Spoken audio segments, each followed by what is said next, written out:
পক্ষ থেকে এবং বাংলাদেশ জাতীয়তাবাদী দল বিএনপির জনাব তারেক রহমানের পক্ষ থেকে জানাই আন্তরিক শুভেচ্ছা এবং শারদীয় শুভেচ্ছা। সবাইকে বাংলাদেশ জাতীয়তাবাদী পরিবারের পক্ষ থেকে সালাম, আসসালামু আলাইকুম।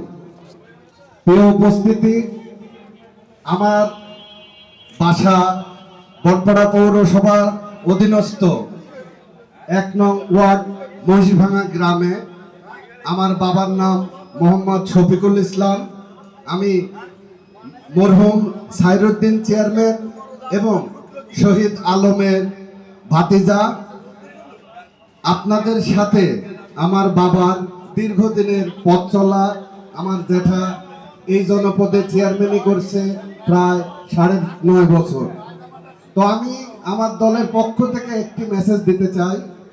তারেক রহমানের ৩১ দফা বাস্তবায়নের জন্য উনি বাংলাদেশ দ্বিতীয়বার রাষ্ট্র বিনির্মাণের যে শপথ গ্রহণ করছে, তার মধ্যে ৩১ দফা নিয়ে কাজ করছে।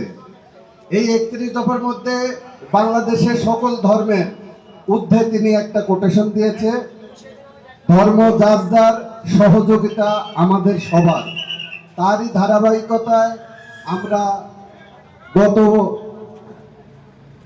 পূজাতেও আপনাদেরকে ব্যাপকভাবে সহযোগিতা করেছি এই বনপাড়া পৌরসভায় অধীনস্থ ৭টি পূজা মণ্ডপে। এবারও আমরা ধারাবাহিকভাবে সব জায়গায় খোঁজ খবর নিচ্ছি। আমরা ছোট মানুষ, আমাদের সুযোগ তৈরি করে দেবেন। আসলে একটা কথা আছে, বাংলাদেশে হিন্দু সম্প্রদায় মানেই সংখ্যালঘু, কিন্তু ওপারে বাংলাদেশের মতো আরো ২৭টি অঙ্গরাজ্য মিলে ইন্ডিয়া। এই ভারত কিংবা ইন্ডিয়াতে আমরা মুসলমানরা কিন্তু সংখ্যালঘু। তো যাই হোক, আমরা এই দেশে কোনো সংখ্যালঘু কথাটা রাখতে চাই না। আমরা চাই হিন্দু মুসলিম ভাই ভাই ভোট চাই ধানের শীষে।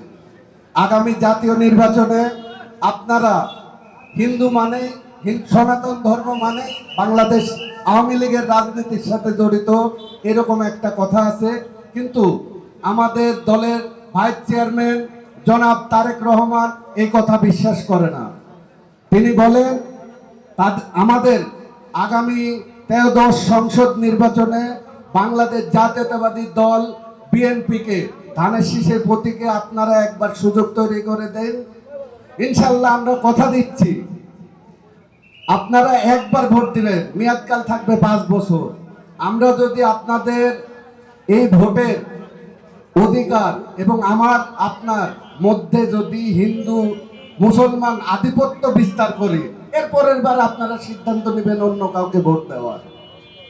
আমরা বলতে চাচ্ছি, আগামী দিনে বাংলাদেশ বিনির্মাণের জন্য এবং আমাদের দল বাংলাদেশ জাতীয়তাবাদী দল বিএনপিকে আপনারা হিন্দু মুসলিম ভাগাভাগি না করে বাংলাদেশের নতুন একটা টুপি দাড়িওয়ালা লোক যারা ধর্ম ব্যবসার সাথে জড়িত, খুব সুন্দর সাধু সাধু কথা বলছে, কিন্তু তাদের মুখে মধু অন্তরে বিষ, এটা আমরা ক্লিয়ার করে দিতে চাই। আমার কথার মধ্যে যদি কোনো ভুল ত্রুটি হয়ে থাকে, আমার শিক্ষাগুরু শ্রদ্ধেয় স্যার শিবদাস সান্যাল, আমার বাবার বন্ধুরা, আমার দাদা ভাই এবং আমার আরো অনেক কাকারা আছে, আমার চলাফেরা দেখছেন। আমার সাইরুদ্দিন চেয়ারম্যান চাচাও আপনাদের এলাকার মানবিক এবং বিভিন্ন প্রাতিষ্ঠানিক উন্নয়নের কাজের সাথে জড়িত ছিল। আমারও ওদের ভবিষ্যতে চিন্তা ভাবনা আছে এই বনপাড়া পৌরসভা জনগণের প্রতিনিধিত্ব করার। আমাকে সুযোগ দিবেন, আমরা আপনাদের পরিবারের প্রত্যেকজনের পাশে ইনশাল্লাহ দাঁড়াবো। আমাকে আপনারা সবাই যে কোনো সময় ফোন করবেন। আল্লাহর কসম করে বলছি, আমি যদি মুসলমানের সন্তান হই, ওই সাইরুদ্দিন চেয়ারম্যানের পরিবারের যদি সন্তান হই, আমি আপনাদের পাশে ইনশাল্লাহ দাঁড়াবো।